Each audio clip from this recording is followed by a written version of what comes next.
अयोध्या शब्द केवल एक बार ही आया, सिर्फ एक ही बार आया है। इसके लिए साधुवाद, ये अध्ययन बढ़िया है।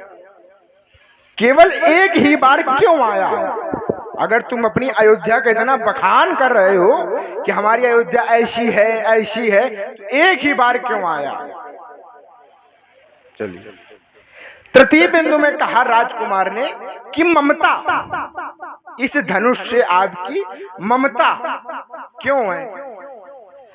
तो ममता है दो प्रकार की, बड़ी सावधानी से समझिएगा। ममता है दो प्रकार की। प्रथम कहा लौकिक ममता, द्वितीय अलौकिक ममता। अगर लौकिक को बोल दिया जाए तो वासना ममता है। अगर इस संसार में ममता लगी है तो वो वासना रूपी ममता है, जिसे लौकिक ममता कहा जाता है। द्वितीय अलौकिक ममता जो भगवान के चरणों में की जाती है, जो उपासना रूपी ममता है। तो 10 जगह की ममता भगवान ने कहा कि जननी जनको बंधु सुत दारा तनो धन भवन सुहृद परिवारा। और इसको क्या करना है? वासना नहीं बनाना है।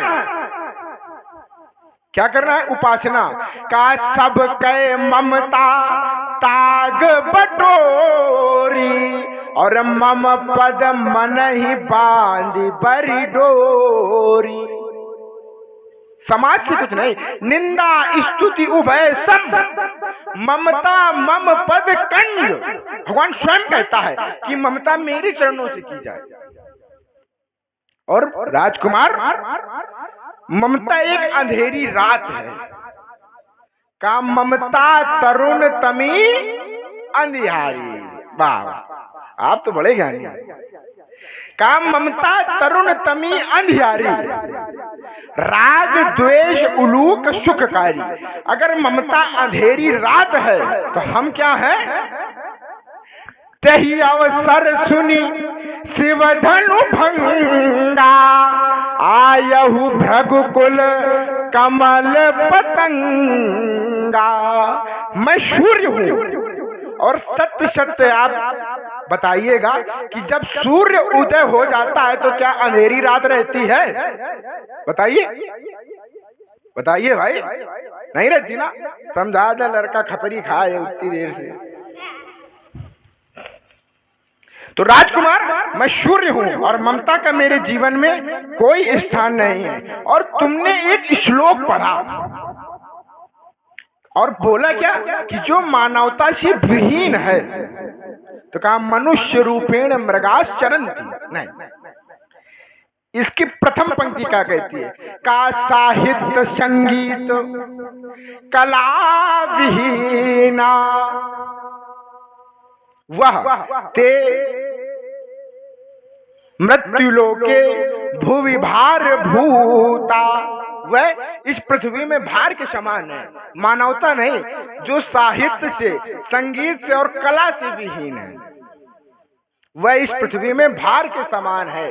और तृणम न खादन न बिजीव माना तद भाग देयम परम पशूनाम।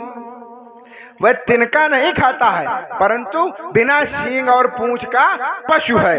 अस्तु रे नृप बालक काल बशो, बोलत तो ही न संभारी।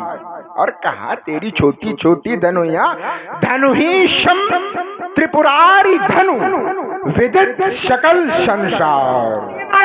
बढ़िया, सभी लोगों ने आपकी वार्ता को सुना, बड़े ध्यान से सुना। देखो, अब लग रहा है कि ये धनौरी की समाज है ना, और लगना भी चाहिए। अरे भाई, आपका ग्राम है और दूर दूर तक विख्यात है। यहाँ की कुछ ऐसी भी वस्तुएं हैं जो बहुत दूर दूर तक विख्यात है। वाह, पता तुम्हें क्या है? है ना? पता ना होगा तुम्हें। अगर एक खिला दिया जाए तो कहो 2 दिन। हाँ, वाह, हाँ, तो ऐसा थोड़ी है। अब कोई ना कोई विशेषता हर ग्राम में होती है। यहाँ की विशेषता है। आइए, बहुत अच्छे लोग बैठे हैं, बड़े ध्यान से सुन रहे हैं। इसके लिए आप लोगों को बहुत बहुत साधुवाद। चलिए, यद्यपि आपके जो उत्तर आए ये सारगर्भित है, और जब कोई अच्छा उत्तर आता है तो हृदय को प्रसन्नता होती है, और यही सत्संग है भाई। उत्तर अच्छा आना चाहिए, अब वो आया, इसके लिए आपको साधुवाद। आइए थोड़ा ध्यान दे।